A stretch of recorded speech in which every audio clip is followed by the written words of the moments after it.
She was rejected on a Christmas blind date until a little girl asked, "Can we join you?" The snow had only just begun to fall when Mara Ellison realized she had been stood up.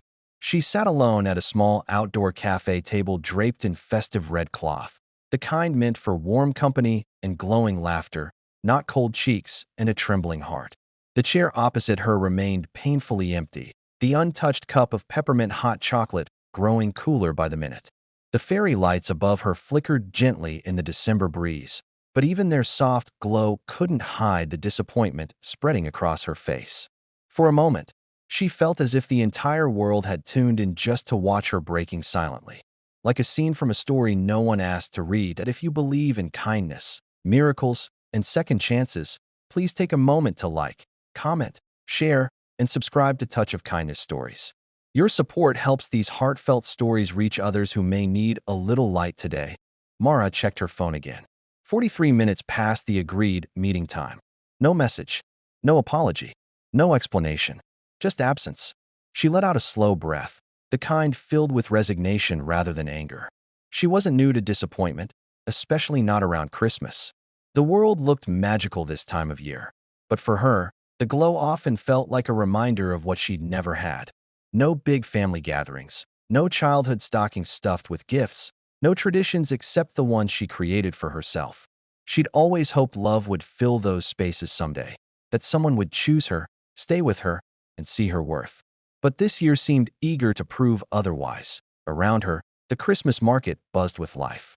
Children pulled their parents toward candy stands. Couples huddled close for warmth. Friends laughed as they swapped gifts wrapped in glittery paper. But Mara felt like a mismatched piece in a puzzle she'd never quite belonged to. She wasn't unattractive, nor unfriendly. People often described her as gentle, soft-spoken, and thoughtful. But in a world where confidence often shouted and demanded attention, Mara's quiet presence was too easy to overlook. She looked down at her reflection in the darkening surface of the untouched drink. Her brown eyes, warm yet weary, stared back at her. Her wavy black hair was tucked neatly beneath a knitted cap she'd made herself. She had worn her best coat, a simple cream-colored wool one she loved dearly. She had prepared everything for the date, not because she expected a fairy tale ending, but because she wanted to believe that someone might finally choose her without hesitation. A gust of wind brushed the edge of the table, and Mara blinked away the wetness gathering in her eyes. She stood up slowly, intending to leave and hide this painful moment somewhere private. But before she could step away, a soft voice behind her halted her in place. Excuse me," the voice said gently. Mara turned around and saw a little girl, no older than 6, bundled in a pink winter coat with white fur around the hood. Her cheeks were rosy, her dark curls peeking out mischievously. Beside her stood a man carrying a large paper bag of holiday treats. He looked apologetic, even nervous, as he placed his hand on the girl's shoulder. "I'm sorry," he said, his voice warm but slightly breathless as if he'd hurried over. "My daughter saw you sitting alone, and well, she insisted on asking you something." The little girl tilted her head with innocent curiosity and pointed to the empty chair. "Miss, can we join you?" The words were so simple, so pure, that for a moment Mara forgot how to respond. The little girl, expecting immediate rejection, added softly, "You looked sad. Daddy says no one should be sad at Christmas." Mara's chest tightened. She swallowed hard, trying to steady her voice. I'd love that," she managed to say, even though she felt unworthy of their kindness. The man smiled. A real, warm smile, the kind that felt like a small crack in a wall she had built for years. "Thank you. I'm Adrian, and this is my daughter, Alara." Alara climbed onto the chair with the enthusiasm only a child could have. "What's your name?" she asked eagerly. "Mara," she replied, still absorbing the sudden turn her evening had taken. Adrian set down the paper bag. The aroma of fresh gingerbread cookies drifted out, mingling with the cold December air and making the scene feel instantly sweeter. He spoke in a thoughtful tone as he took a seat. "We were walking through the market picking up gifts for a charity drop-off.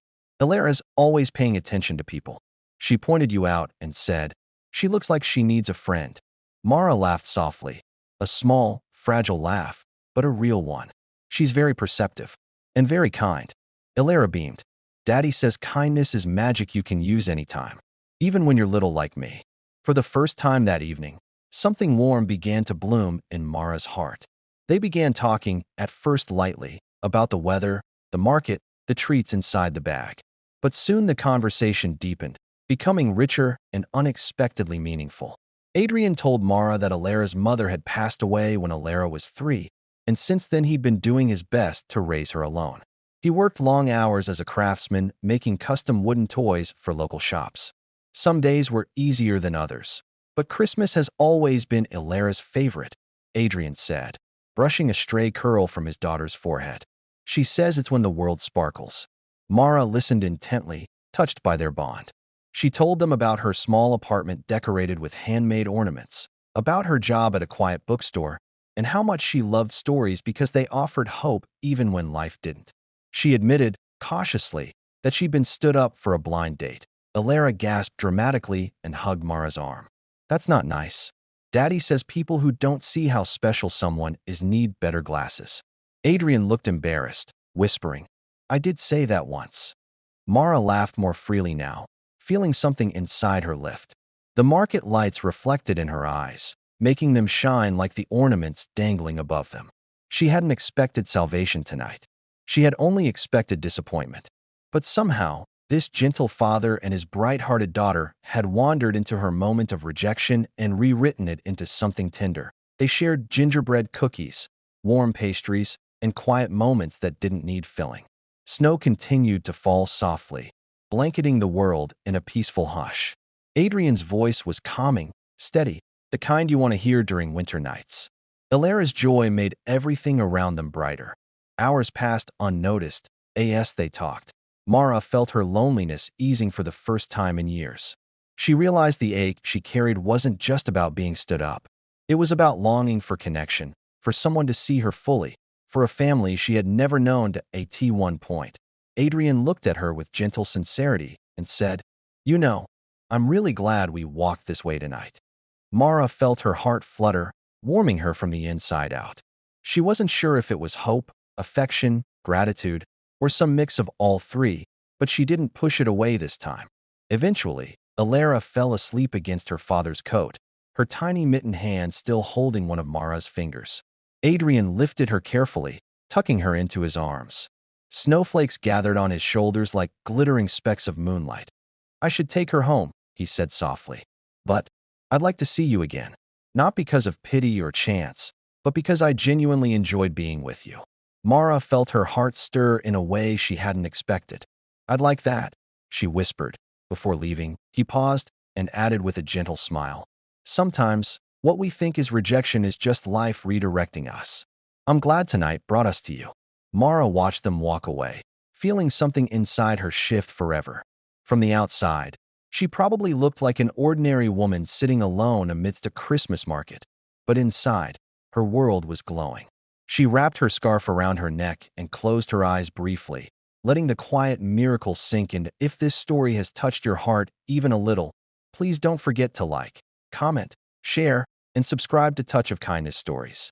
Your support helps us continue bringing real, emotional, and inspiring stories to you. Before the final lines, here's a special request. Share in the comments one moment of unexpected kindness you've experienced. Your story might comfort someone who needs it. As Mara walked home beneath the falling snow, she realized something profound. She had shown up for a date she thought might change her life. And though the person who was meant to meet her never arrived, someone far more important did. A little girl with a heart full of wonder. A father with kindness in his eyes. And a moment that reminded her that sometimes, the most beautiful beginnings start exactly when we think the story is over. And that Christmas night, Mara didn't feel rejected anymore. She felt chosen.